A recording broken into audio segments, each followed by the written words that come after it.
The mark of the Oathbreaker carved into rib bones.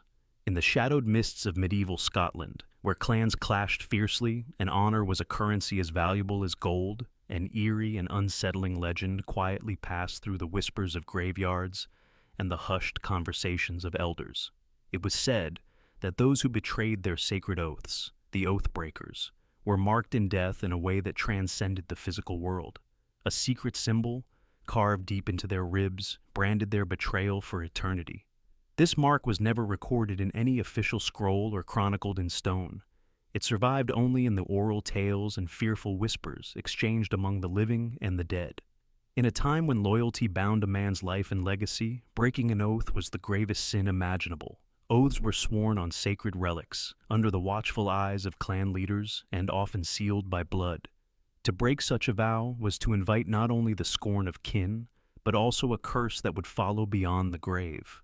The mark in the ribs was said to be the physical manifestation of this curse, a punishment etched by unseen hands to remind all who dared to desecrate their word that treachery could never be hidden.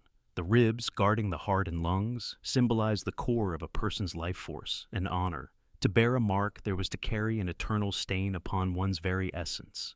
According to legend, this mark appeared after death, revealed only when grave robbers or the faithful dared to examine the corpse. The symbol was never described in detail, only hinted at in fragmented stories. A twisting rune, a cross, or a jagged scar that no blade or surgeon had inflicted. It was a sign that betrayed the Oathbreaker's soul to the afterlife, condemning them to restless wandering or eternal torment. Why such secrecy? Scotland's medieval period was rife with blood feuds, political intrigue, and superstition. The power of the spoken word and belief in curses was potent. To inscribe such a mark openly would have been dangerous, inciting fear and unrest. Instead, the story survived in whispered warnings passed down by elders, warnings meant to deter betrayal through fear of supernatural retribution. Though no official records exist, scattered accounts from local folklore hint at graveyard discoveries where bones bore strange marks. These tales speak of family members who refused to bury suspected oathbreakers with honors, or of secret rites performed to cleanse the cursed mark before burial. In some stories, the presence of the rib mark was a sign to shun the deceased, denying them passage to peaceful rest. The idea of the rib mark also connects to broader medieval beliefs about the body and the soul. Bones were considered sacred vessels of identity and power. Marks on bones were thought to affect the soul's fate, influencing whether it would ascend or be trapped in limbo. This belief linked physical punishment with spiritual consequence, reinforcing the seriousness of oath-breaking. Moreover, the mark's secret nature lent it a terrifying mystique. It became a symbol not only of betrayal, but of the unknown forces that govern honor and justice beyond mortal law. It haunted the imaginations of clansmen and villagers alike, a ghostly reminder that the past bore witness to one's sins, even if the present did not. Today, this legend offers a haunting glimpse into the values, fears, and mysteries of medieval Scotland. It reveals how honor was enforced not only by swords and courts, but by the very bones of those who broke their sacred vows. The mark of the Oathbreaker was more than myth. It was a cultural scar, etched invisibly into history by stories meant to bind communities through fear, respect, and the solemn weight of promises kept or broken. So, when you consider the silent, cold bones buried deep beneath Scotland's rugged soil, remember the whispered legend that some bore marks unseen by the world, but forever written in the fabric of their soul. The Oathbreaker's rib was the final testament, a silent scream against betrayal echoing through the ages. The hex that appeared only on the femurs of the accused. In the shadowed corridors of medieval France, beneath layers of dust and forgotten history, a haunting mystery emerged from the bones of those long silenced. Archaeologists excavating a 13th century prison site uncovered skeletal remains bearing a curious and unsettling mark, carved hexagonal patterns etched exclusively onto the femurs of the accused prisoners. This enigmatic hex, precise, deliberate, and consistent, raised profound questions that historians and scholars have struggled to unravel for centuries. The femur, the largest bone in the human body, serves as a symbol of strength and mobility. That these marks appeared solely on this bone suggests a purposeful act, one imbued with meaning beyond mere decoration. Yet, in all surviving medieval manuscripts, legal codes, and records, There exists no reference to such carvings, no law dictating their use, nor explanation for their presence. This absence deepens the mystery. Who made these marks? Why? And to what end? Medieval prisons in 13th century France were grim places where justice, superstition, and punishment intertwined. Accused individuals, often caught in webs of political intrigue, heresy trials, or social transgressions, faced brutal conditions and uncertain fates. Marking prisoners was not unheard of. Branding, tattooing, and physical signs served to identify criminals or heretics. However, the discovery of uniform hexagonal carvings, meticulously placed on the femurs, suggests a distinct ritual or code unknown to official records. One theory posits that these hex marks functioned as a secret identifier within prison networks, perhaps used by guards, inquisitors, or factions to catalog or stigmatize prisoners beyond public knowledge. The hexagon, a shape rich in symbolic meaning from sacred geometry, could have served as a protective symbol, a curse, or a sign of ownership. Its precise geometric form contrasts with the otherwise chaotic and brutal prison environment, hinting at intentional symbolism. The lack of documentary evidence fuels speculation. Could this practice have been clandestine, hidden from formal justice systems, perhaps even forbidden? Or might it have been a localized custom, limited to certain prisons or regions, never reaching broader historical awareness? The silence in legal texts might reflect deliberate secrecy, the erasure of practices deemed shameful or heretical by contemporaries. Anthropologists examining the marks suggest that the carvings were made post-mortem or in the final stages of imprisonment, indicating ritualistic intent rather than practical identification. The hex shape, found in medieval art and alchemy, often symbolized harmony, balance, and protection.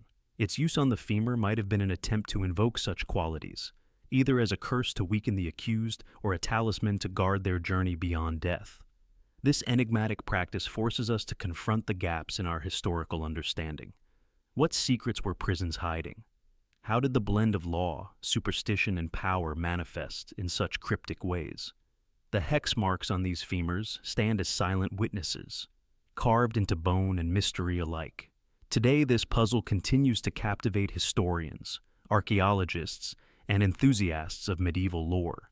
It reminds us that beneath the surface of recorded history lies a tapestry woven with shadowed rituals, lost customs, and unspoken fears.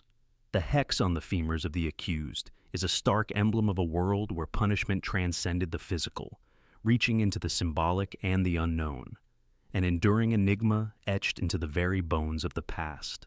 The symbol of the silent monks, found on skull fragments. There exists a haunting mystery woven into the silent halls of history, the discovery of skull fragments bearing a strange etched crescent behind the ear. These fragments belong to monks who, by solemn vow, took silence as their sacred creed. Yet, curiously, this unique crescent mark appears only on their bones, never within the monastery's written records. This enigmatic symbol, hidden in plain sight on the very remnants of these silent men, raises profound questions about secrecy, devotion, and forgotten rites. Monastic silence has long been a discipline of spiritual depth and rigorous self-control. For centuries, orders of monks embraced vows of silence to transcend worldly distractions, seeking enlightenment through stillness and contemplation. Their lives were governed by unspoken rituals, a communion beyond words. But this silent existence harbors layers unknown to outsiders. The etched crescent, a subtle curve behind the ear, may have been a secret emblem, a mark of identity, or perhaps a sign of initiation into a deeper, hidden tradition within the cloister. The physical nature of this symbol, carved or etched into bone rather than inked on parchment, speaks to its profound privacy and permanence. Unlike manuscripts or ledgers that could be censored, destroyed, or forgotten, these crescents survived the decay of time, bearing silent witness to a facet of monastic life never officially acknowledged. This raises intriguing possibilities. Was the crescent a protective sigil, a badge of loyalty, or a mark to distinguish certain monks entrusted with esoteric knowledge? Its absence from written documents suggests a deliberate concealment, a sacred secret reserved for the body rather than the page. Archaeological findings of such skull fragments evoke a chilling intersection of faith, mystery, and death. The crescent's location, behind the ear, a place both hidden and close to the mind, may symbolize listening without speaking, attentiveness in silence.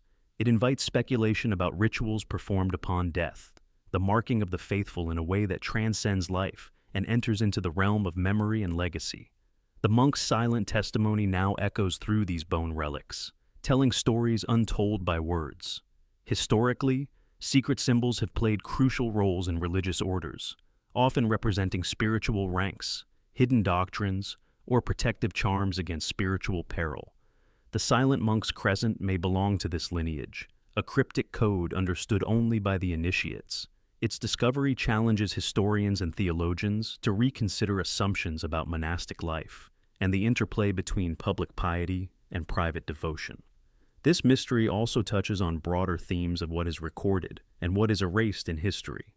The absence of the crescent in official records, juxtaposed with its physical permanence on bone, reflects the tensions between institutional narrative and lived experience. It suggests that some truths survive only beneath the surface, requiring careful uncovering and respect for the silent witnesses who carried them. For the modern observer, the crescent behind the ear is more than an archaeological curiosity. It symbolizes the unseen dimensions of faith, the invisible bonds and secret languages that define human spirituality. It reminds us that silence itself can be a profound statement, a sacred space where mysteries dwell beyond the reach of words or ink. In essence, the symbol of the silent monks etched on skull fragments stands as a poignant enigma, a silent echo of devotion and secrecy from a vanished world. It beckons us to listen closely, not to spoken words, but to the quiet stories etched in bone, urging us to explore the hidden depths of faith, history, and human mystery. The cross that wasn't Christian etched into execution victims. In the shadow of medieval German fortresses, where stone walls bore silent witness to centuries of war, justice, and ritual, archaeologists uncovered a haunting mystery etched into the very bones of the condemned. Among piles of decapitated skulls, remnants of those executed and displayed as grim warnings to would-be rebels or criminals, were recurring cruciform markings carved with deliberate precision. Yet these crosses were unlike any Christian symbols known from the era. They bore no resemblance to the familiar crucifix, the Latin cross, or other sacred Christian iconography. Instead, these enigmatic designs spoke of something else entirely, an ancient, cryptic language carved into bone, challenging our understanding of faith, power, and ritual in medieval Europe. The discovery sent ripples through the archaeological and historical communities. Execution sites were often places of brutal finality, but the presence of these unfamiliar crosses suggested a deeper, more complex narrative. Who carved them, and why? What beliefs or practices did these marks represent? Were they intended as protection, curses, or something more arcane? Each skull became a silent testimony, whispering secrets of forgotten rituals and contested meanings long buried beneath layers of time. Historically, the display of severed heads outside fortresses served multiple purposes: deterrence, demonstration of power, and societal control. But the deliberate addition of cruciform marks introduced a symbolic layer beyond the execution itself. Christian crosses in medieval Europe were potent emblems of salvation, divine judgment, and spiritual authority. Yet the crosses etched on these skulls deviated starkly from orthodox Christian symbolism, suggesting an alternative or perhaps subversive belief system at play.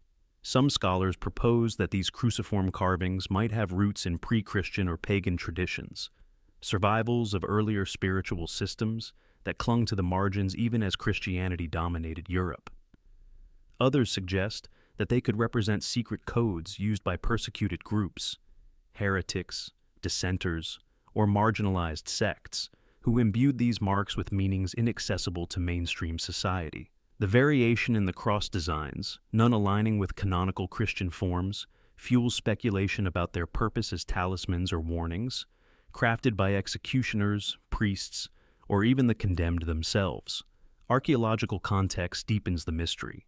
These skulls, found in locations linked to Germanic fortresses dating from the High Middle Ages onward, suggest that the practice persisted or evolved over centuries. The cruciform marks' precise technique indicates they were carved deliberately and carefully, too intentional to be mere vandalism or casual graffiti. This deliberate act hints at ritualistic significance, possibly linked to beliefs about the afterlife, protection of the body's spirit, or curses to bind the dead.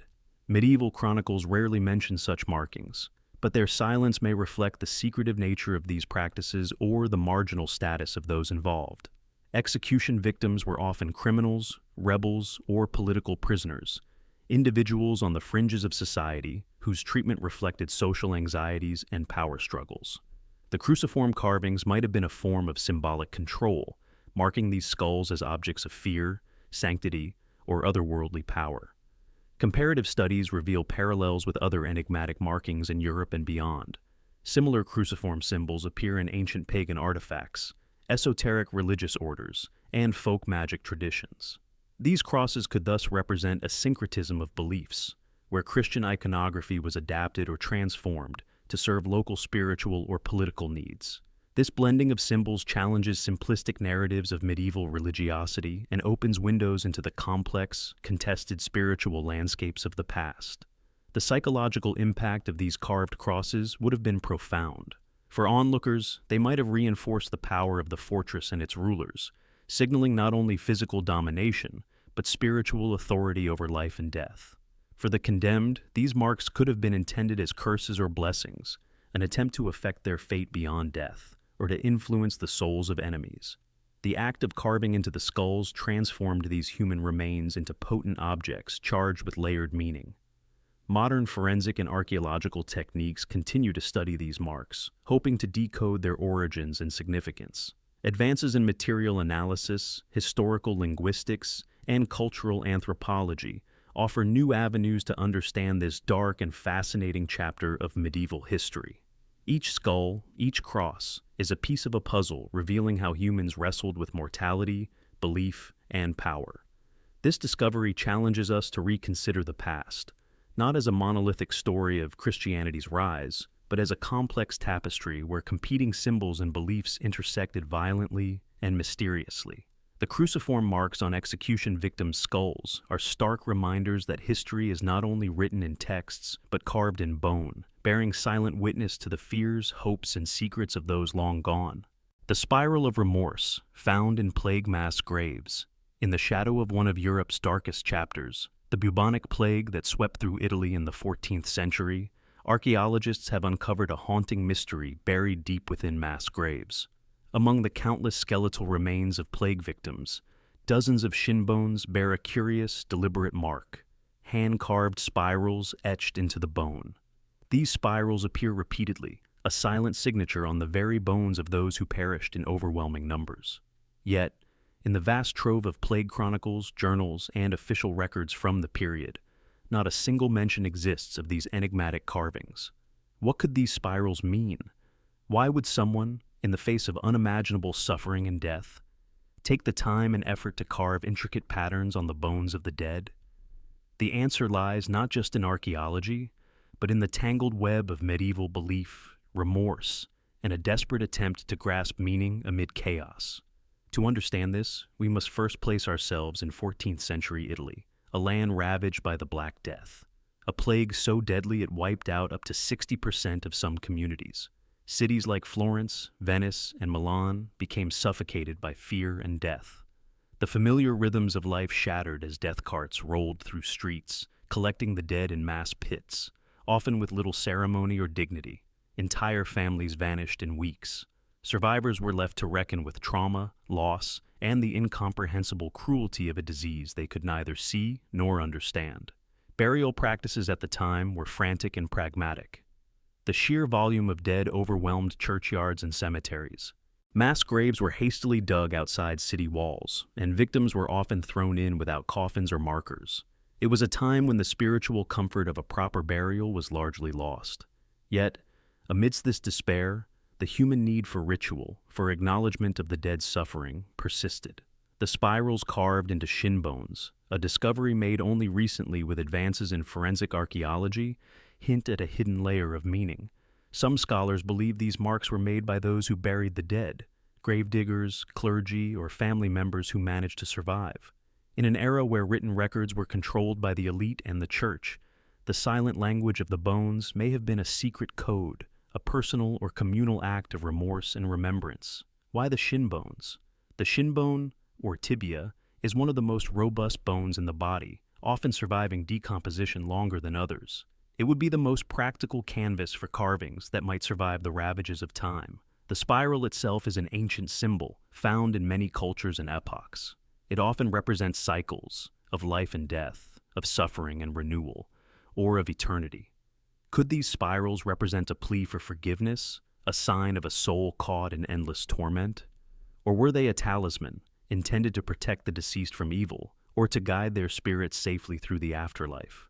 Medieval Europe was steeped in symbolism and superstition, especially during times of crisis. The plague itself was seen by many as divine punishment for humanity's sins. People believed that death was not only a physical end, but a spiritual trial. The souls of plague victims were thought to be trapped in limbo, their journey to salvation uncertain. In this context, carving a spiral might have been an attempt to intervene spiritually, a silent prayer etched directly onto the bones. Intriguingly, no contemporary chronicler or church record references these carvings. This silence might reflect the social stigma attached to the plague. The victims were often considered cursed or unclean, their deaths a shameful reminder of sin and failure. The church, trying to maintain order and faith, may have ignored or suppressed such markings, seeing them as superstitious or heretical. The spirals might have been a form of folk practice, passed down quietly among commoners, hidden from official eyes. Forensic analysis of these bones also reveals the speed and conditions under which the graves were filled. The presence of spirals suggests that even in the worst of times, amid mass death and fear, individual acts of care and mourning survived. Whoever carved these spirals risked exposure to deadly disease, yet chose to make a mark, an indelible expression of grief and perhaps guilt. Some historians speculate the spirals were a kind of coded message among plague survivors. Could they have indicated the social status, family ties, or particular sufferings of individuals? Or were they a way to claim spiritual responsibility, acknowledging that the living felt remorse for those lost?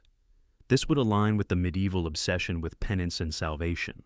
The spiral might be the only remaining testament of a silent, collective remorse that official records failed to capture. This discovery forces us to reconsider how we understand plague victims, not just as nameless statistics or faceless corpses, but as people whose deaths inspired acts of profound, if secretive, human emotion. The spirals are a form of communication transcending death, whispering to us across centuries. They remind us that even in the darkest times, amid the chaos of disease and despair, there remains a human yearning for meaning, for redemption, for the hope that suffering is not forgotten.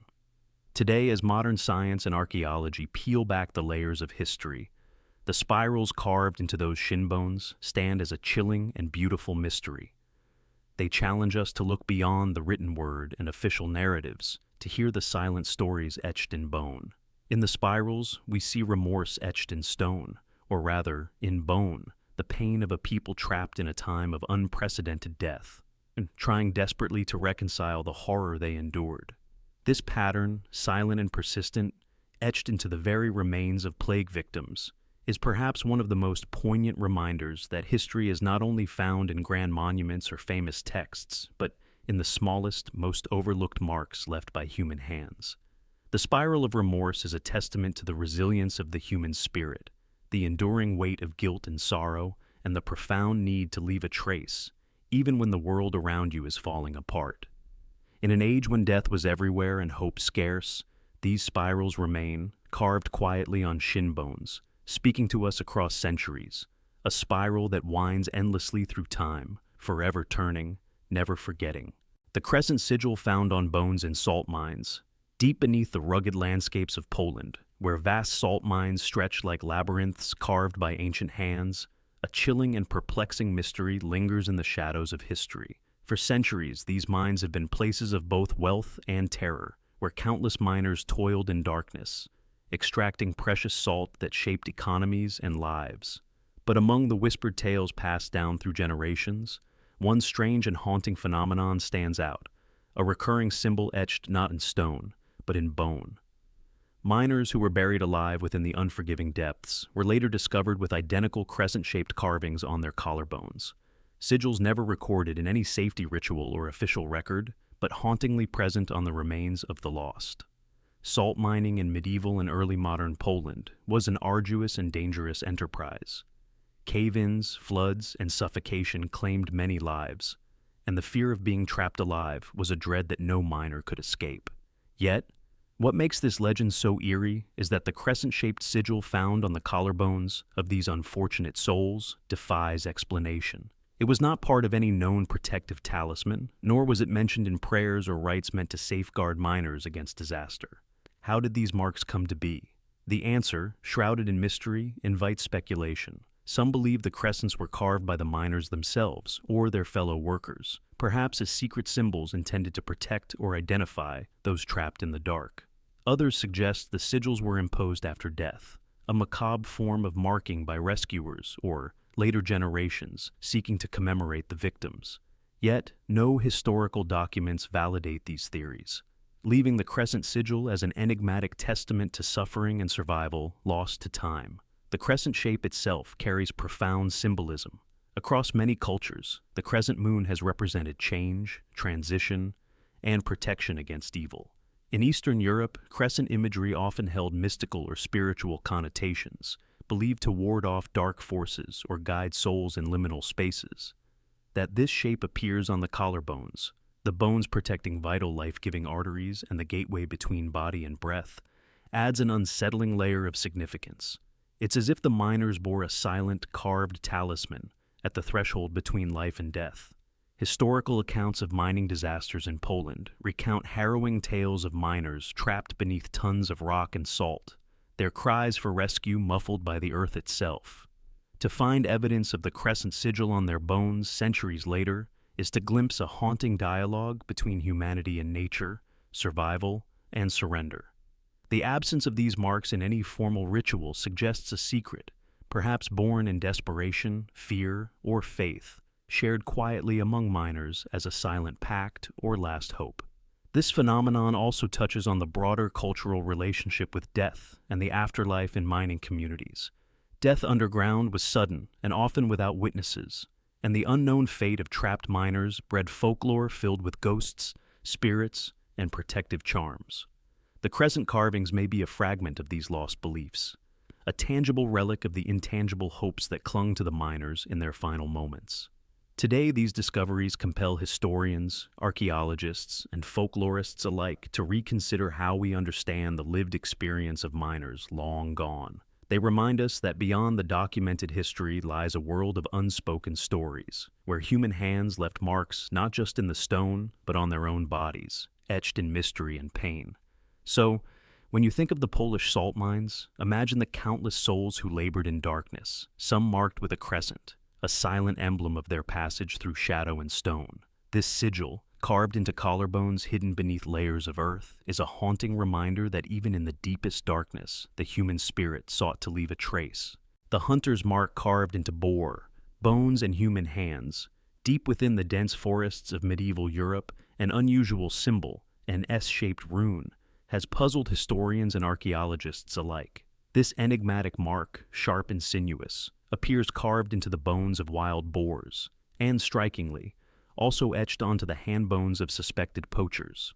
Known colloquially as the hunter's mark, this rune's presence bridges the natural and human worlds, suggesting a secret language or ritual long lost to written history. Yet, curiously, no surviving manuscripts or legal texts ever mention it, deepening its mystery. The forests of the Middle Ages were places of both sustenance and superstition. For many rural communities, hunting was vital for food and survival, but the woods were also believed to be inhabited by powerful spirits and forces that governed life and death. To venture into the forest was to enter a realm where nature's rules and human laws blurred, demanding respect, caution, and sometimes protection through unseen means. The S-shaped rune, sharp and flowing like a serpent or lightning bolt, was carved into boar bones found at ancient hunting sites, possibly as a token marking successful kills or invoking favor from forest spirits. More astonishing is its appearance on the hand bones of alleged poachers, those who hunted illegally or without communal consent. This shared symbol suggests a link. The rune may have been a talisman, intended to ward off malevolent spirits or curses that haunted the forest, and punish those who trespassed its sacred bounds. The absence of any mention in surviving texts is striking. Medieval records, often meticulous in cataloging laws, superstitions, and rites, offer no clue to the meaning or origin of this rune. This silence hints at a practice deliberately kept secret, perhaps an oral tradition among hunters and poachers alike, passed hand to hand without ever entering the written word. The carving into bones, both animal and human, might have served as a physical oath or protective charm, binding the hunter to the forest's invisible rules. Anthropological studies of the marks reveal their precision and care, indicating ritualistic significance rather than random defacement. The hands, the instruments of hunting, bore the rune like a brand, symbolically linking the poacher's identity with the wild prey and the mystical forces governing the woods. It may have been believed that without this mark, hunters risked wrathful spirits, curses of bad fortune, or even death. This practice underscores the complex relationship between humans and nature in medieval times, a mixture of dependence, fear, reverence, and defiance. While official authorities sought to control hunting through laws and punishments, the spiritual dimension of the forest remained elusive, governed by symbols and rituals beyond their grasp. Today, the hunter's mark carved into bones stands as a silent testament to this hidden world. It reveals a forgotten dialogue between humans and the wild, where survival depended not only on skill and law, but also on ancient rites and protections whispered through generations. The rune's secrecy, its absence from texts, and its eerie presence on the bones of both beasts and men invite us to ponder the mysteries lurking beneath the surface of recorded history, a shadowed pact between hunter, hunted, and the spirits of the forest that has endured in silence for centuries. The symbol that only appeared on Thieves' skeletons, buried deep within the shadows of England's past, lies a chilling and cryptic mark, an enigmatic symbol found only on the skeletons of those who once bore the infamous label of thief. Archaeologists excavating old gallows fields have uncovered skeletal remains bearing faint, triangle-shaped carvings near the wrist bones. These mysterious etchings, carved into bone itself, are a silent testimony to a grim form of judgment or identification, one that history's written records have never acknowledged. The symbol's existence, absent from any legal or court documents, suggests a secret language of punishment and social control far removed from official narratives. The gallows field where criminals met their final fate was both a place of execution and public spectacle, designed to deter crime through fear and infamy. Yet, the discovery of triangle carvings on the very bones of the executed thieves opens a new chapter in our understanding of medieval and early modern justice. These carvings, etched post-mortem or perhaps even ante-mortem, hint at a ritualized marking, an indelible brand of guilt and shame intended to follow the condemned beyond death. Historically, marks and symbols have been used to identify criminals and outcasts, from branding irons on flesh to public badges worn by prisoners. But carving into bones introduces a haunting permanence. Unlike skin that fades or heals, bone preserves these marks for centuries, ensuring that the stigma attached to thievery was eternalized in the very structure of the body. This practice reveals a darker layer of social ostracism, one that extended beyond life, marking the deceased as a warning to the living. The triangle itself is a symbol loaded with meanings across cultures, a sign of balance, power, or warning. In the context of these skeletons, its faint presence near the wrist, where hands once grasped or took, may carry symbolic weight, perhaps representing the theft act itself. The precise method and timing of the carvings remain a subject of debate among historians and forensic experts. Were these marks inflicted before death as a form of punishment or control? Or were they added after burial, as part of funerary rites or post-mortem stigmatization? What makes this symbol particularly intriguing is its complete absence from legal documents and court records. Officially, there is no mention of bone carvings or secret markings on executed criminals. This suggests that such practices were either clandestine, localized, or suppressed from formal acknowledgement. It hints at a parallel system of justice or social regulation operating alongside the public, codified law, a hidden dimension of fear, control, and memory. Archaeological research into gallows sites sheds light on the harsh realities of medieval justice, where execution was only one aspect of punishment. The bones of criminals, left exposed or reburied, became canvases for a silent narrative, one of moral judgment etched in flesh and bone. These triangle carvings act as a grim signature, a mark that identified the dead as thieves long after the courts had spoken. For historians, this discovery challenges traditional understandings of justice and punishment. It reveals how communities may have enacted unwritten laws, using symbols to perpetuate stigma and control. The practice also raises questions about identity, memory, and the ways societies enforce conformity through both visible and invisible means. To the modern observer, the symbol on thieves' skeletons is a haunting reminder of how power and fear have shaped human history. It calls attention to the lives erased, the stories silenced, and the enduring marks left by societal judgment. These carved triangles are more than mere scratches on bone. They are echoes of a past where law, morality, and fear converged in the quiet bones of the condemned. In essence, the faint triangle carvings near the wrist bones of thieves buried in gallows fields stand as a stark symbol of hidden histories. They invite us to look beyond official records and listen to the silent testimonies etched into the very fabric of human remains. Testimonies that speak of punishment, secrecy, and the enduring human need to mark those who transgress society's bounds. The wound mark that became a carving post-mortem. In the heartlands of Bohemia, amid the scars of medieval battlefields and shifting empires, archaeologists uncovered a haunting enigma etched into human bone, a silent dialogue between life, death, and memory. Some soldiers' skulls bore the unmistakable marks of wounds sustained and healed during their lives, jagged cuts and fractures that time had mended, the hard testimony of survival in brutal combat. Yet, what confounded experts was the discovery that these same patterns were later meticulously carved onto the very same bones after death, engraved into the healed scars as if to replay or emphasize the injuries once suffered. These post-mortem carvings remain unexplained by any known burial rites or funerary customs of the region, opening a window into a shadowy and perplexing chapter of medieval Bohemian history. The wounds themselves speak to lives lived on the edge, soldiers hardened by conflict, their bodies marked by the violence of war. The healing of these injuries tells a story of endurance, resilience, and perhaps even honor. But the act of returning to these healed scars after death, carving the same patterns anew onto the skull, introduces a chilling and mysterious layer of ritual.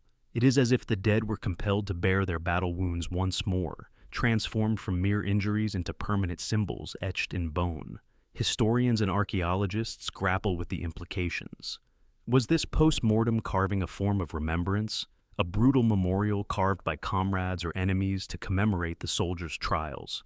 Or did it serve a darker purpose, a ritual intended to trap spirits, to bind the dead to this world, or to mark them for some spiritual journey? The absence of burial rites or grave goods connected to these carvings deepens the mystery, suggesting the practice was outside or even in opposition to established funerary traditions. In medieval Bohemia, as elsewhere in Europe, burial customs were steeped in Christian symbolism, focused on the hope of resurrection and salvation. The crude, repeated engraving of wounds on skulls seems incongruous with these beliefs, hinting at either a clandestine practice or a survival of older pagan customs. Some scholars speculate that these carvings might represent a form of magical or protective ritual, an attempt to control or honor the warrior's spirit through the physical embodiment of their scars. The technical precision of the carvings points to deliberate and careful work. These were not haphazard scratches or marks of desecration, but purposeful engravings that replicate the unique patterns of healed injuries. This suggests a profound respect or fear of the power contained in those wounds, a belief that their repeated inscription could influence the dead's fate or the living's memory. Comparable practices, though rare, have been documented in other cultures, where the dead's bodies were modified or marked to serve spiritual or social functions. However, the specificity of this phenomenon, engraving healed wounds post-mortem, is unusual and largely unexplained, making the Bohemian finds a compelling case study of the intersection between warfare, death, and ritual. The psychological and social implications are profound. For the living community, marking the dead's healed wounds might have been a way to acknowledge the soldiers' bravery and suffering, preserving their identity and story beyond the grave. Alternatively, it might have been a fearful act, aimed at controlling restless spirits or protecting the living from vengeful dead warriors. Modern forensic analysis continues to explore these skulls, examining tool marks, timing of engravings, and burial context to uncover clues about who performed the carvings and why. Each scratch offers a thread in a narrative woven from trauma, memory, and belief, a narrative that challenges our understanding of medieval life and death. This phenomenon also invites reflection on the human need to communicate across the divide of mortality. The recarving of wounds might represent a dialogue between the living and the dead, a way to keep stories alive, honor sacrifice, or confront the unknown realms beyond life. Ultimately, the post-mortem carvings on healed wounds reveal a dark, intricate ritualism embedded in the chaotic tapestry of medieval warfare. They remind us that death was not always a peaceful passage, but sometimes a stage for complex acts of remembrance, fear, and spiritual negotiation. In the silent bones of Bohemia's fallen soldiers, we glimpse the raw edges of humanity, wounds once healed in life, now immortalized in death, speaking to us across centuries with a message as compelling as it is mysterious. The sun circle burned into the breastbone of heretics. In the shadowed corridors of history, amid the harsh flames of religious persecution, a chilling secret lies hidden beneath the soil of medieval Spain. For centuries, inquisitors relentlessly hunted those branded as heretics, aiming to cleanse their communities through fear, torture, and death. Officially, the records of the Spanish Inquisition deny the practice of physically branding the bodies of the condemned after death. Yet, modern forensic archaeology has unearthed a grim contradiction. Exhumed remains of supposed heretics reveal something far more disturbing. Solar-shaped burn marks seared directly into the breastbones of these victims. These circular scorchings, unmistakably deliberate and symbolically charged, appear etched into sternums long buried. The marks form perfect sun-like rings, radiant sigils of fire burned not into flesh, but deep into bone, a permanent brand that survives centuries underground. Church documents from the time remain utterly silent on this practice, creating a haunting silence that speaks volumes. Why would such a brutal ritual, so intimately tied to the body and spirit of the condemned, be erased from official records? What purpose did this fiery emblem serve? To grasp the terrifying significance of these sun circle brands, we must immerse ourselves in the fraught religious landscape of 15th and 16th century Spain, a period when the Inquisition sought not only to punish, but to obliterate dissent and heretical thought. Heresy was considered a cancer, eating at the purity of Christian souls. The Church wielded power with ruthless precision, spiritual authority intertwined with brutal legal mechanisms. Torture chambers, trials by fire, and public executions were common. But these burn marks found on the bones reveal a form of post-mortem punishment, a dark ritual beyond the living, a claim upon the dead. The sternum, or breastbone, is a central symbolic part of the human body, protecting the heart, the seat of life and spirit in medieval belief. To brand this bone with a blazing sun symbol was not a random act of cruelty. It was a profound spiritual condemnation. The sun, often revered as a symbol of divine light and truth, here becomes a twisted mark of shame and eternal damnation. It branded the victim as a false bearer of light, a traitor to faith, marked forever in death, as a warning to others. Archaeologists and forensic experts who uncovered these remains carefully studied the burn patterns. The scorching was too precise, too consistent across multiple individuals to be accidental or caused by exposure to fire during execution. The pattern's shape and placement strongly suggest deliberate branding with a heated iron instrument shaped like a sun, a mark meant to be permanent, indelibly fused to the bones of the condemned. Why does this matter? Inquisitorial records, meticulously kept and widely preserved, make no mention of burning heretics' bones post-mortem. This absence points to a deliberate erasure, either to conceal the gruesome extent of punishment or to maintain the Church's veneer of spiritual authority without descending into barbarity. The true horror, encoded in bone rather than parchment, was silenced, lost to official memory, but preserved in physical form. This practice, inferred through bone analysis, reveals a deeper psychological and theological dimension of the Inquisition's terror. By branding the dead, the Inquisitors sought to extend their dominion beyond life, asserting control over the soul's fate even after the body's decay. The sun circle mark was a symbolic execution beyond death, a permanent brand of heresy that no earthly time could erase. The implications ripple far beyond archaeology. These sun circle burn marks force historians to reconsider how power, fear, and ritual intertwined in the darkest moments of religious persecution. They suggest a shadow ritual, a grim, unrecorded chapter of the Inquisition's brutality, hidden from official chronicles, but carved forever into human bones. For the victims, this brand was an eternal scar, a punishment beyond death designed to condemn them in the afterlife and forever mark their betrayal. For their communities, it was a stark warning, the Church's control reaching into the grave, asserting an unyielding spiritual justice that transcended mortal limits. Today, as forensic science reveals these hidden truths, we are confronted by the brutal lengths to which fear and ideology can drive human cruelty. The sun circle burned into the breastbone of heretics is a silent scream from history, a lasting testament to suffering that official records dared to deny. This story, carved in bone and shadow, challenges us to look beyond written words, to seek truth in the fragments left behind, and to remember the human cost of fanaticism. The radiant sun, once a symbol of hope and light, here becomes a haunting mark of eternal condemnation, a spiral of fire forever etched into the flesh of history itself, the rune that was meant to be forgotten. In the shadowed corners of medieval Norway, where fjords cut deep into the land and stone churches rose as bastions of faith and authority, there lies a haunting mystery intertwined with rebellion, secrecy, and silence. Deep within the ancient walls of a forgotten church, archaeologists uncovered human bones bearing a scratched rune, an inscription so forbidden it was erased from memory above ground, deliberately hidden from history itself.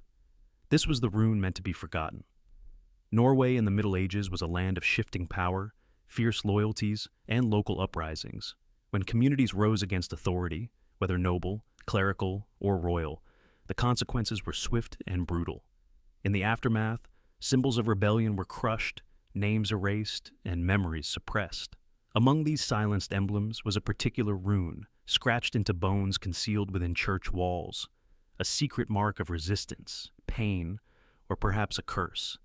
Bones hidden inside church walls are themselves a mystery. Burials within sacred buildings were reserved for the honored dead, clergy, nobles, or benefactors.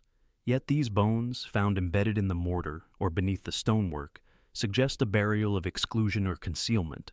The scratched rune upon them hints at a message carried beyond death, one forbidden in life and erased from public record. Runes were the ancient alphabet of Norse culture, each symbol carrying meaning far beyond mere letters. They were believed to hold magical power, capable of protection, curses, or invoking fate. To scratch a forbidden rune was to wield a secret language of power, one feared by the church and ruling classes. The fact that no carvings or inscriptions of this rune remain above ground suggests deliberate destruction, a cultural erasure meant to sever the memory of whatever it represented. The local uprising tied to this rune was lost to history's shadows, its story swallowed by silence. Yet, the bones speak a silent truth, that resistance lived not only in battle, but in symbols, in secret marks etched on flesh and stone. This rune was a message to future generations, a defiant whisper beneath the surface, challenging the imposed narratives of power and submission. Medieval Norway was a land where faith and folklore blended with raw politics. Churches were not only houses of worship, but centers of authority, places where social order was maintained.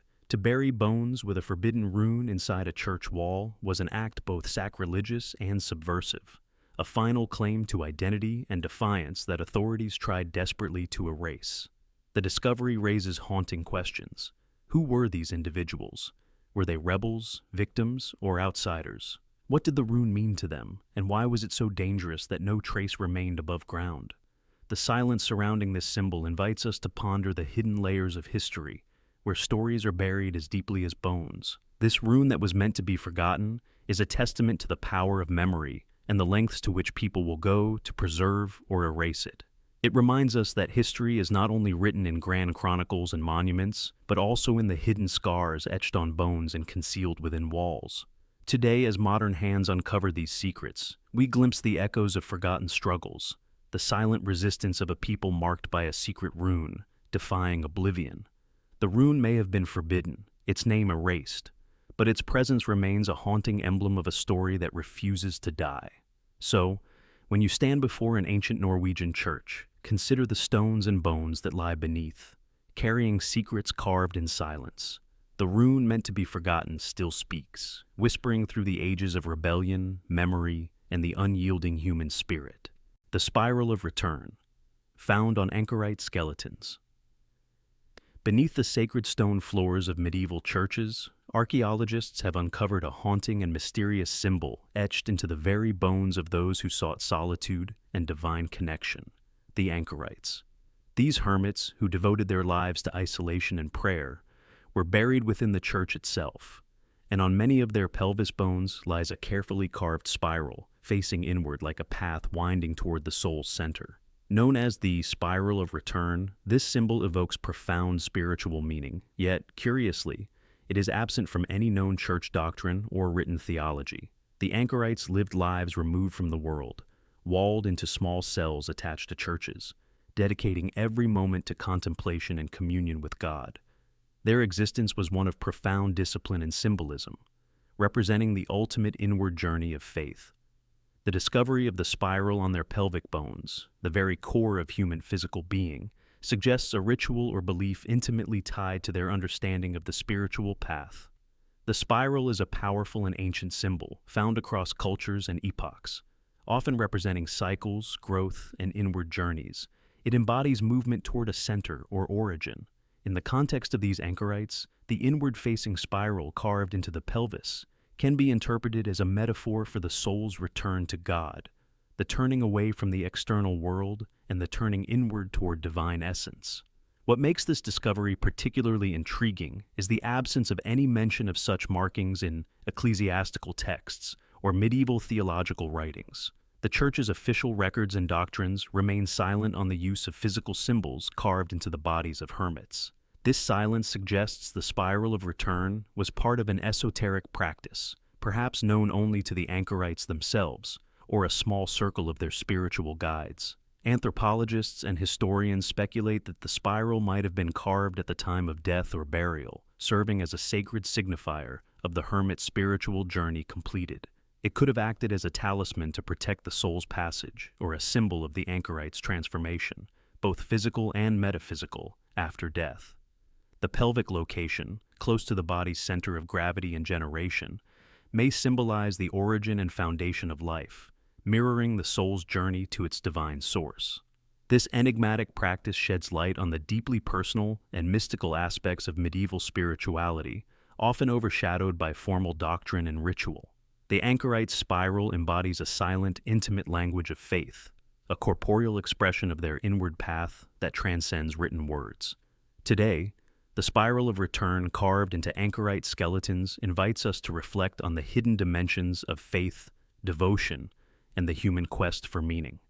It reminds us that alongside public worship and dogma existed a profound, often secretive spirituality where symbols were etched into flesh and bone, marking the sacred journey inward toward God, a journey recorded not in books, but in the enduring testament of the body itself. The mark of the unseen baptism. In the shadowed cemeteries of Eastern Europe lies a solemn and mysterious practice, one that speaks of faith, fear, and the fate of souls caught between worlds. Archaeologists have uncovered skulls of children who died unbaptized, each bearing a peculiar carving, a cross-star symbol etched delicately into the bone. This mark, known as the Mark of the Unseen Baptism, was never recorded in church annals, and no priest has ever admitted to performing such a rite. Yet the physical evidence endures, whispering of secret rituals and ancient hopes for salvation beyond the official sacraments. In Christian doctrine, baptism is a sacred rite that cleanses original sin and opens the path to eternal life. For centuries, infants who died before baptism were believed to be denied entry to heaven, condemned instead to limbo or a shadowy afterlife.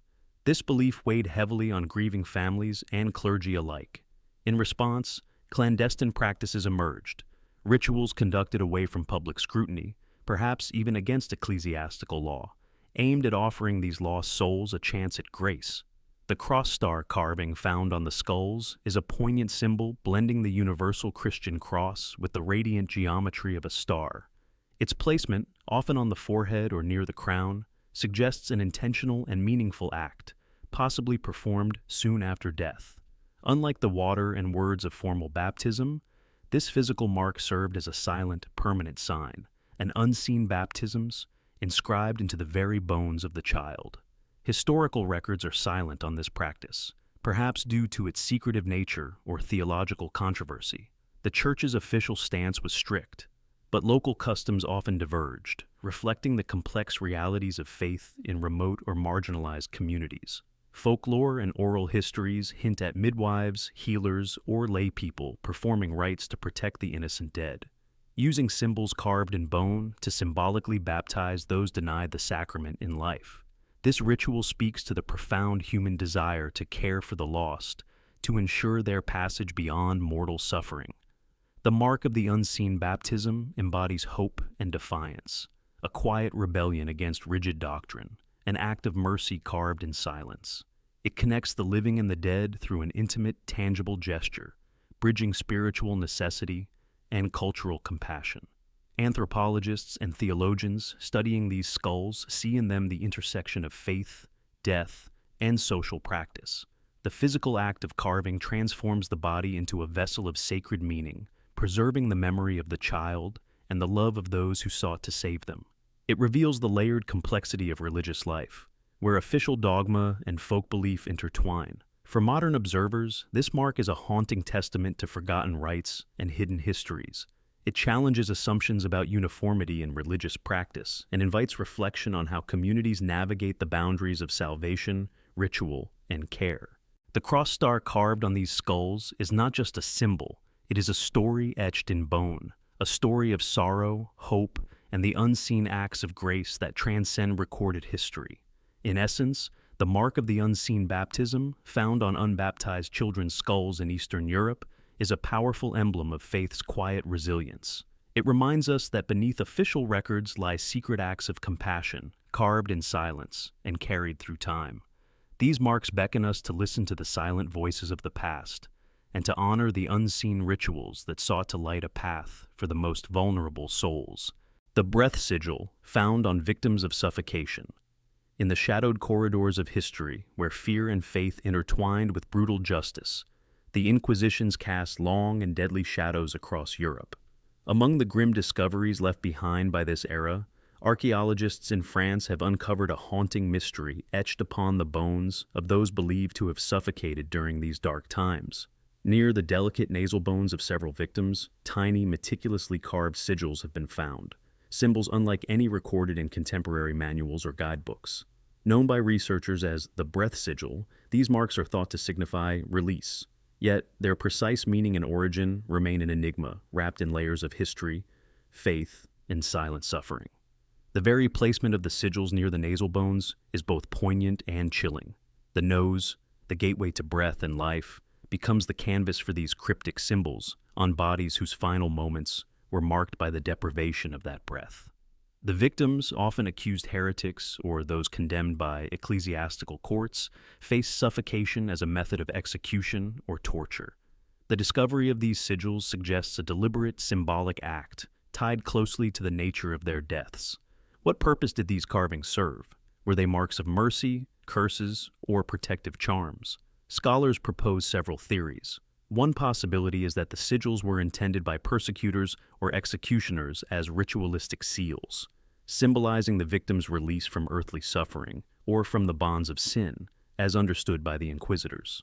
Alternatively, they may have been secret markings left by sympathetic individuals, perhaps fellow prisoners or even clandestine allies, attempting to convey a message of spiritual liberation or hope beyond death. The absence of these symbols in known inquisitorial records or spiritual guidebooks adds to their mystery. Their existence challenges the completeness of our understanding of the period's rituals and beliefs, hinting at underground practices or esoteric knowledge that escaped official documentation. The breath sigil might represent a lost language of symbols, a private vocabulary carved in bone as a final testament or plea. Contextual archaeological evidence sheds light on this practice's gravity.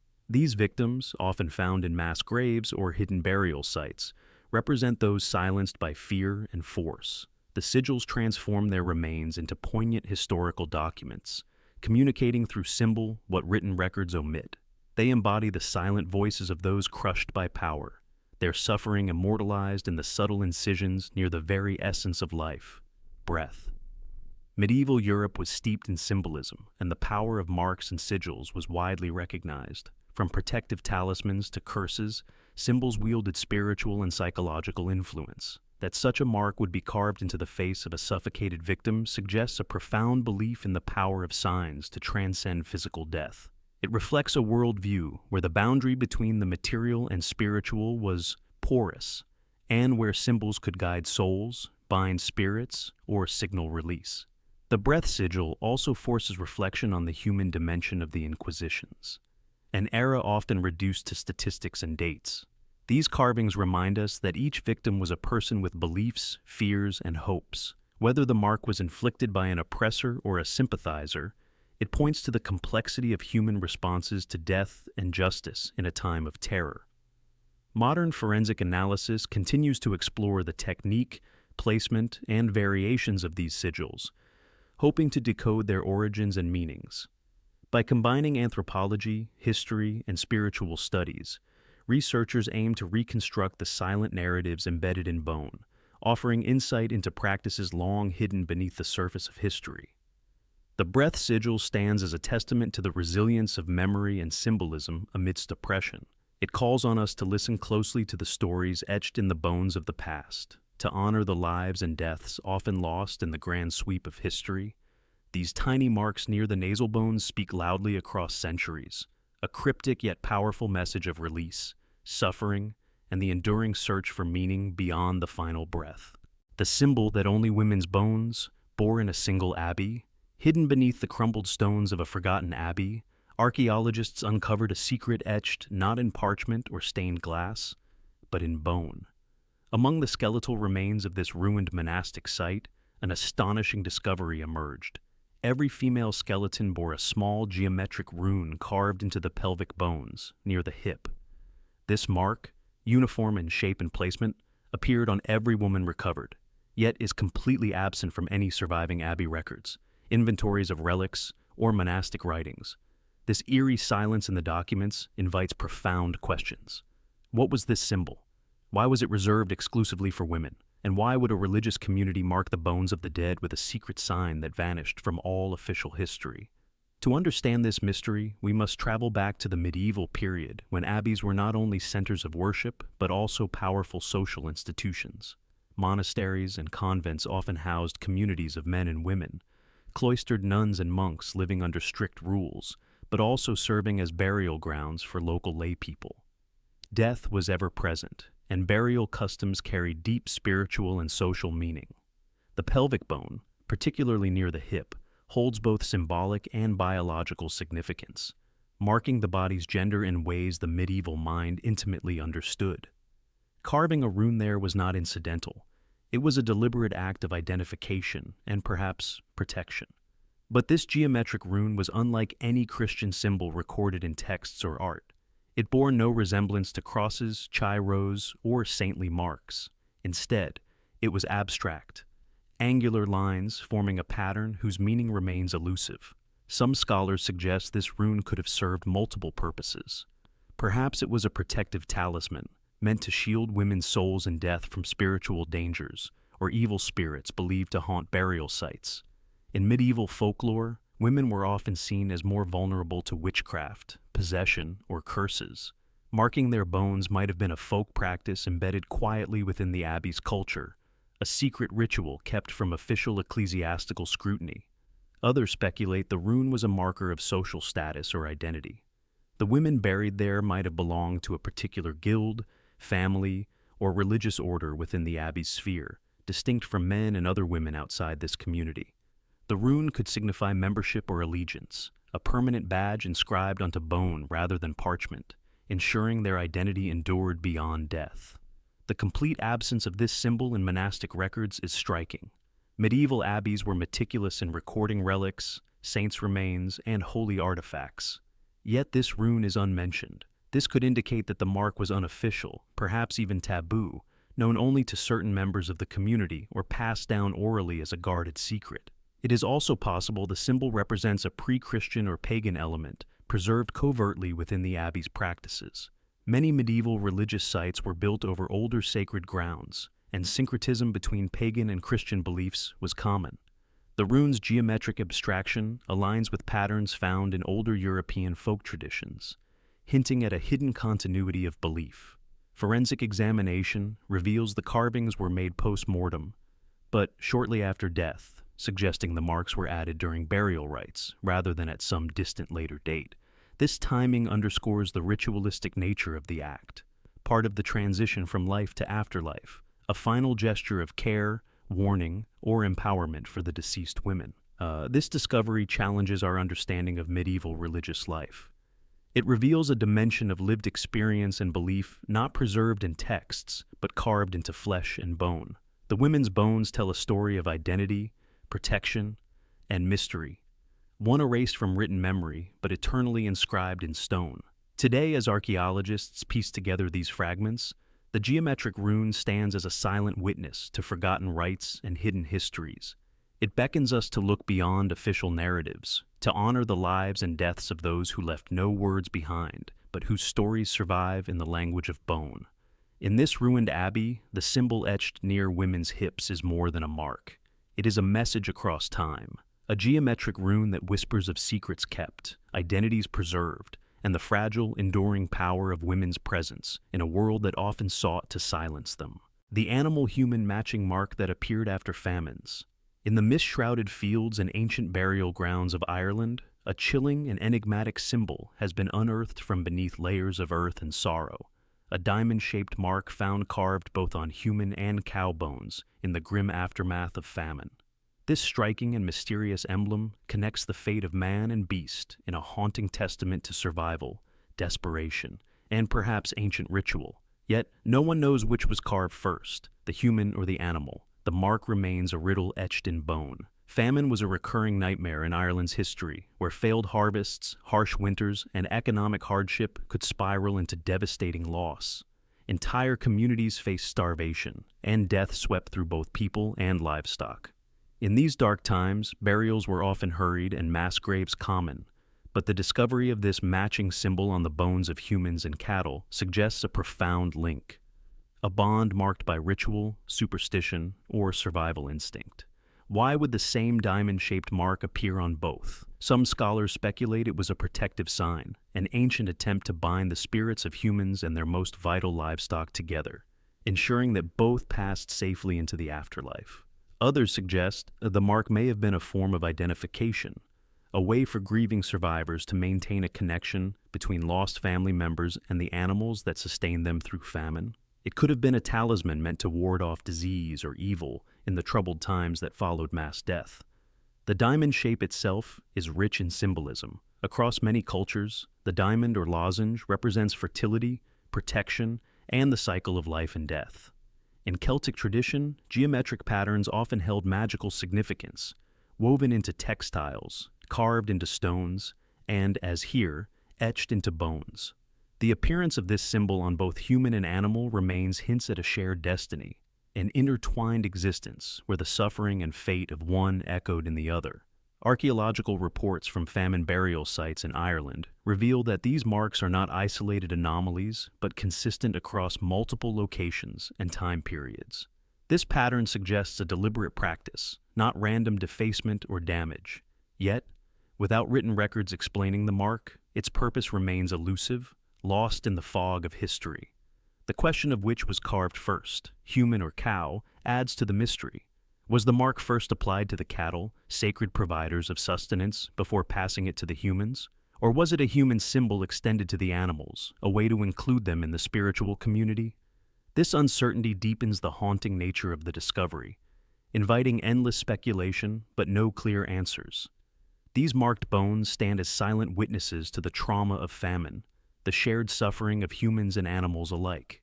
They evoke a world where life was fragile and death ever present, where every symbol carved into bone was a plea for protection, remembrance, or connection. In a society where livestock were not mere property but vital family members, the shared marking speaks to a worldview that embraced both human and animal souls in the cycle of hardship and hope.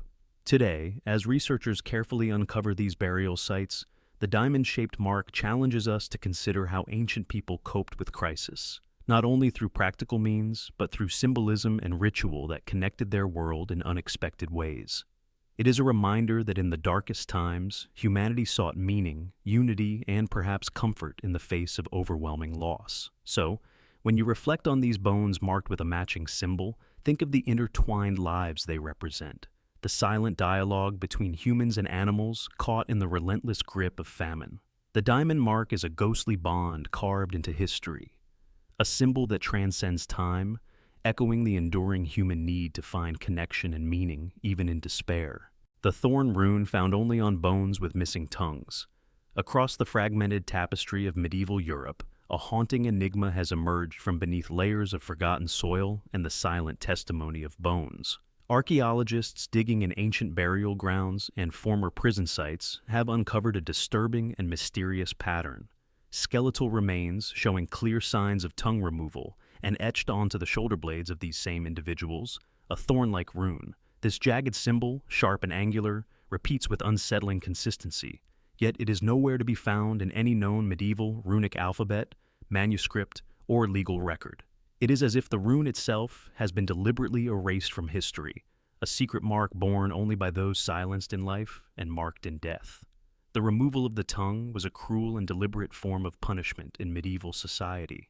Tongue-cutting was reserved for the most feared and despised, those accused of blasphemy, heresy, treason, witchcraft, or the defiance of authority.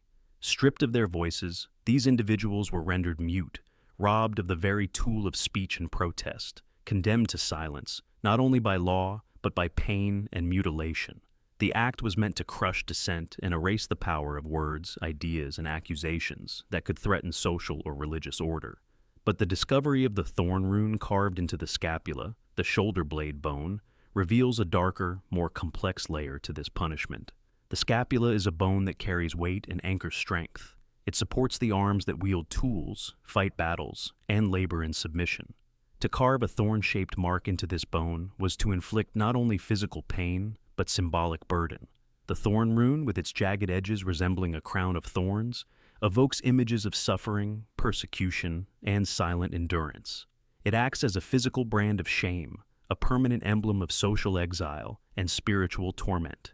Yet, what is most perplexing is the absolute absence of this symbol from any medieval legal codes, religious texts, or runic inscriptions. While the grim practice of tongue removal is well documented, no law or ecclesiastical decree ever mentions marking the bodies of the punished with a thorn-like rune. This silence may point to a clandestine practice, a secret ritual known only to certain factions of inquisitors, jailers, or enforcers. It may have been a covert symbol of ownership, stigma, or spiritual containment, a hidden code meant to identify and isolate the punished beyond words and records. Anthropologists studying these skeletal remains have noted that the thorn carvings appear peri-mortem, likely inflicted around the time of death or imprisonment, underscoring their ritualistic or punitive nature. The deliberate etching of the thorn rune may have served multiple functions: a mark of disgrace, a ward against spiritual contamination, or a talisman to bind the soul in silence. The thorn's thorny, barbed form suggests defense and pain, a symbol both repellent and protective, designed to separate the marked individual from the rest of society and from the divine mercy of salvation. This practice reveals the brutal intertwining of physical and symbolic violence in medieval justice and social control.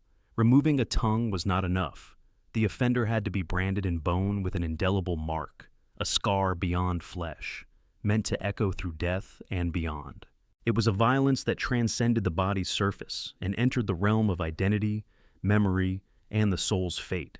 The thorn rune's placement on the scapula may also speak metaphorically to the burden carried by these silenced individuals, forced to bear the weight of oppression and stigma on their very shoulders. It is a reminder that the loss of voice was compounded by the weight of shame, invisibility, and exclusion. The thorn rune stands today as a silent, cryptic witness to a forgotten cruelty. It challenges modern historians and archaeologists to read between the lines of recorded history and listen to the silent testimony etched in bone. It compels us to imagine the lives of those who were punished not only by law, but by a shadowy system of hidden signs and secret symbols, people whose tongues were cut, but whose pain and resistance remain written in the very structure of their bodies.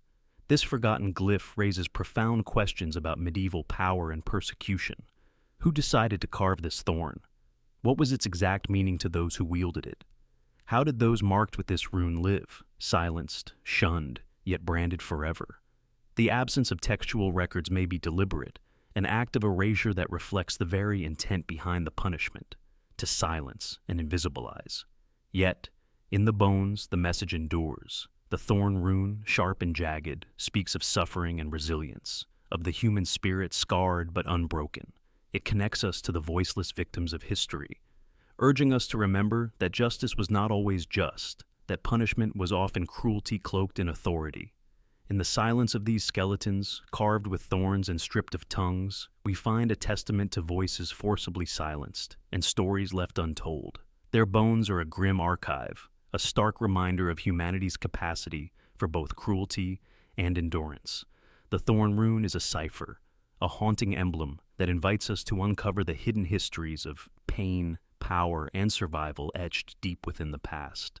The Watcher's Eye, found under the base of the skull, hidden deep within the bones of medieval sentinels, lies a symbol shrouded in mystery.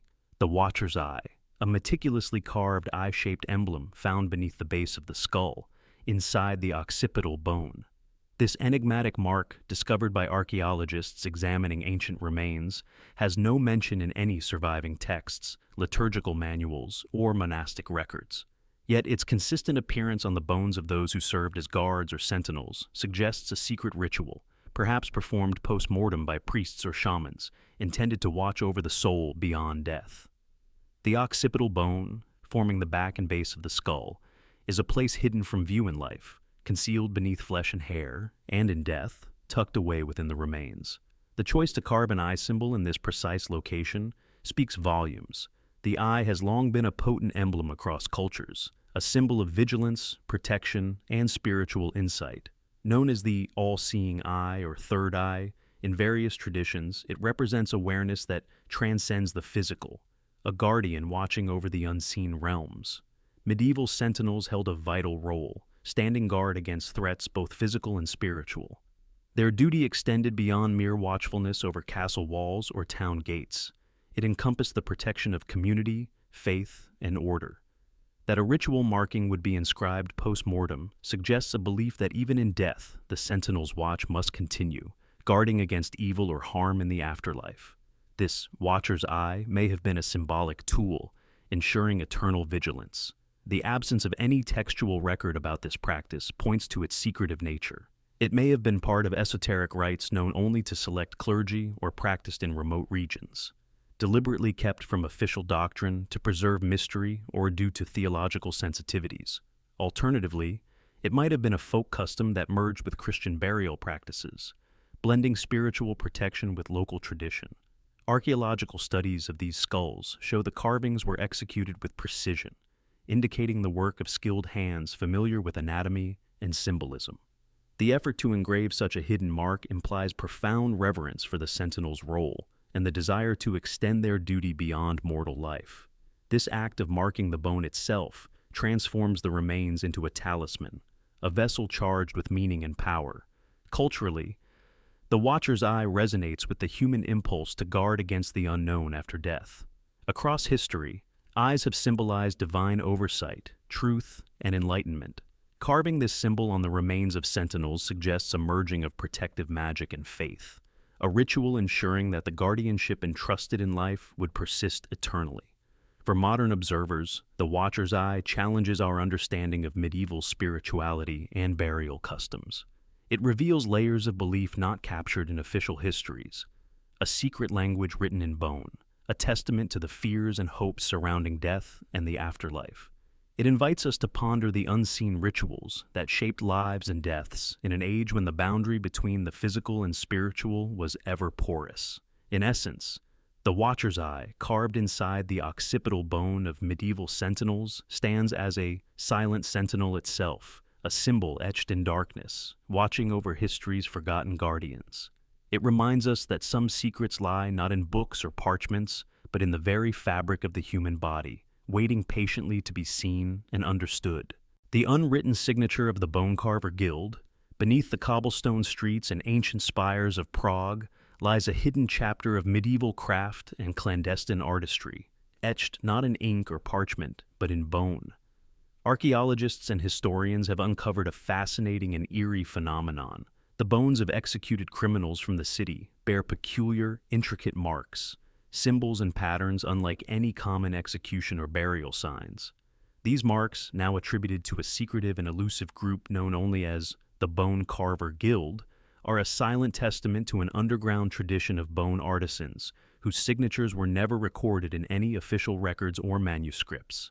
The discovery of these cryptic carvings has puzzled scholars for decades. Unlike the typical markings associated with criminal punishment, such as branding or mutilation, these inscriptions bear the hallmarks of skilled craftsmanship. The delicate precision and recurring motifs suggest the hand of a trained artisan, someone who saw the bones not merely as remains, but as canvases for secret expression. The Bone Carver Guild, once thought to be mere legend whispered in Prague's shadowed alleyways, has now stepped from myth into historical possibility through these etched bones. Executed criminals, often discarded and forgotten by society, became the silent bearers of this guild's work. Each bone marked with the guild's distinctive but enigmatic symbols serves as a covert signature, a claim of craftsmanship, a mark of identity, or perhaps a coded message meant to survive beyond death and history. The absence of any written records about this guild amplifies the mystery, suggesting a deliberate secrecy, a guild operating outside official sanction, perhaps even at odds with the authorities they served. In medieval Prague, the handling of the dead, especially criminals, was often shrouded in ritual, stigma, and fear. Bones were not always respectfully interred, but sometimes displayed or stored as warnings. Within this grim context, the work of the Bone Carver Guild introduces a layer of complexity and human artistry into the narrative of death and punishment. Their marks transform bones from mere evidence of crime and execution into objects imbued with symbolism and secret meaning. Historical records mention various artisan guilds, blacksmiths, masons, carpenters, but no official mention exists of bone carvers. This absence might indicate the guild's covert status, perhaps a group working in the shadows, their craft interwoven with both practical functions, such as preparing bones for anatomical study or relic preservation, and esoteric or ritual purposes. The guild may have been custodians of forbidden knowledge, preserving messages or protecting souls through their art. The style of the carvings reveals influences from Gothic motifs, alchemical symbols, and cryptic geometric patterns. This blend points to a confluence of medieval spiritual beliefs, craftsmanship, and possibly secret societies that flourished in Prague's vibrant, sometimes turbulent medieval milieu. The guild's work might have served both aesthetic and mystical functions, transforming condemned bones into talismans, mnemonic devices, or conduits between the earthly and the spiritual realms. For the executed criminals themselves, these carvings could represent a final, unintended legacy, a transformation from mere criminals to carriers of hidden knowledge and art. For the guild, the bones were more than remains. They were the last canvas on which to leave an indelible mark, a signature transcending the fragility of flesh and the erasure of history. Modern technology aids in unraveling this mystery. Advanced imaging, microscopic analysis, and comparative studies help distinguish the Bone Carver Guild's marks from random or ritualistic scratches. Each engraving is examined for technique, symbolism, and placement, offering clues about the guild's identity, membership, and purpose. Yet, much remains elusive, lost to time's shadows. This phenomenon invites reflection on the nature of secrecy, art, and memory in medieval society. It challenges the perception of executed criminals solely as victims or villains, suggesting instead a complex interplay of punishment, artistry, and hidden narratives. The Bone Carver Guild's unwritten signature carved in bone reminds us that history is often written not only in texts, but in the silent, enduring language of symbols etched into the very fabric of human mortality. Today, as Prague's ancient streets echo with the footsteps of countless souls, the carved bones whisper a secret story, one of a hidden guild, an unspoken craft, and a mysterious legacy engraved in the bones of the forgotten. Their marks challenge us to look beyond the obvious, to seek the unseen hands shaping history's silent corners, and to remember that even in death, artistry and mystery endure. The ritual seal that only appeared after the Black Mass. In the darkest shadows of medieval Europe, where fear and faith collided in violent extremes, whispers spread of blasphemous ceremonies that defied the Church's most sacred tenets. Among these were the dreaded Black Masses, secret rites said to invert holy rituals and invoke demonic powers. Those accused of participating in or victimized by these ceremonies faced the full fury of the Inquisition. But beyond the fiery trials and confessions lies a hidden physical trace, an enigma etched into bone itself.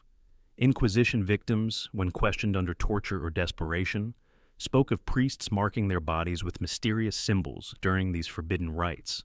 At the time, such claims were dismissed or recorded as heretical lies. Yet, centuries later, forensic exhumations at sites tied to inquisitorial trials revealed something extraordinary. A six-pointed seal burned or carved into the bones of the condemned, especially on long bones and skulls. This ritual seal differs sharply from any known Christian or occult symbol of the era. It is a variant of the six-pointed star, distinct in design and never documented in any medieval grimoire or text. This ritual seal, discovered only on the bones of those linked to Black Mass accusations, invites a deep reconsideration of medieval ritual and repression. What did this symbol mean? Who created it? And why was it never recorded in official or occult manuscripts? To begin, the six-pointed star, often called the hexagram, has a complex history. While today it is widely recognized as the Star of David, its origins trace back through diverse cultures and epochs, symbolizing balance, union of opposites, or cosmic order. In medieval Europe, the symbol was rarely used in Christian contexts, and when it appeared, it often carried ambiguous or esoteric meanings. The variant found on these bones, however, does not match known forms. It is a distorted, ritualized version, burned deeply into bone rather than painted or carved superficially. Historical context is essential. Black Masses, shrouded in secrecy, were rumored to involve inverted Christian rites, sacrilegious invocations, and symbolic acts meant to mock and subvert divine authority. The Inquisition sought to stamp out heresy and diabolism with brutal efficiency, but evidence of such rituals was scant, mostly based on confessions extracted under torture. The discovery of this unique six-pointed ritual seal on bones offers tangible proof of ritualistic acts performed on the condemned, possibly as part of the Black Mass itself, or as an extension of inquisitorial punishment. This raises troubling questions about the intersection of power, religion, and violence. Was this ritual seal a mark imposed by supposed satanic priests during blasphemous rites, or was it a sinister invention of inquisitors themselves? An occult branding meant to shame, dehumanize, or control victims even after death? The absence of any textual reference suggests either deliberate erasure or a secret tradition hidden from the eyes of chroniclers. Forensic analysis shows the seal's presence on bones indicates it was burned or carved with heated metal implements, designed to endure beyond flesh and memory.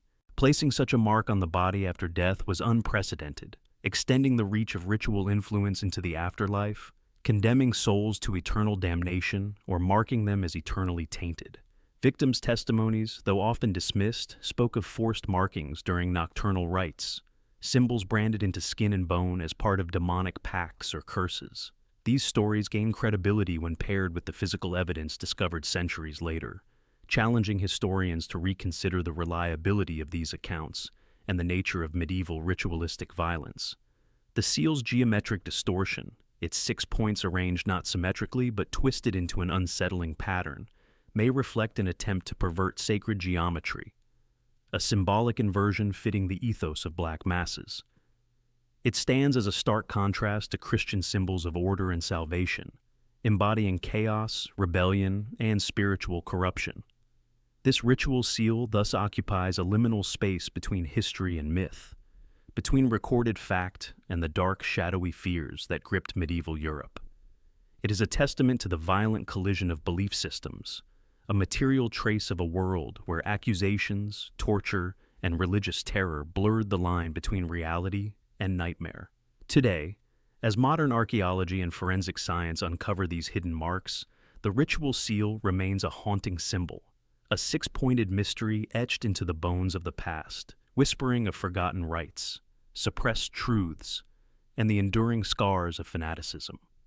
This discovery forces us to confront the complexity of history, how power wields symbols not only to inspire faith, but also to enforce fear and control.